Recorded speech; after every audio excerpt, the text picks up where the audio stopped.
Çox vaxtı analar sual verir ki, düzdür, indi bizim bu qəhrəmanımız biraz böyükdür. Yeni doğulma dövründən etibarən uşaqların boynunda belə bir ləkələr əmələ gəlir və yaxud bunda da var idi, deyəsən burada var idi də ləkəsi, göy ləkə olur bir-iki yerlərə. Bunlar doğum ləkələridir, zamanla keçib gedirlər. Görürsünüz, bunda qalmayıb.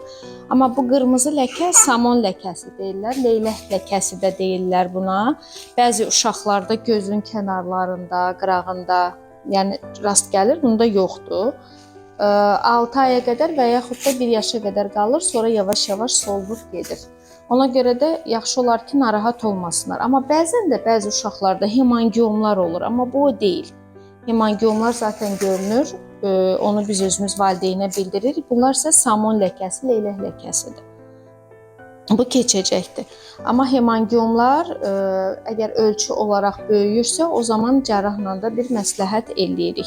Və bəzən də olur uşaqlarda sonradan burada qırmızı ləkələr əmələ gəlir, qaşınmağa meyilli olur. Bu artıq atopik dermatit ola bilər və yaxud da hansısa bir infeksiyadan sonra da ləkələr əmələ gələ bilər. Onlar sonradan yaranmış ləkələrdir.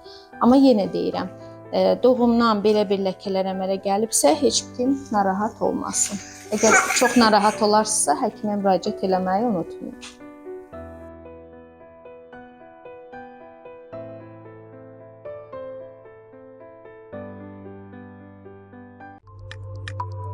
HCC Clinical Hospital. Sağlamlığınızı bizə etibar edin.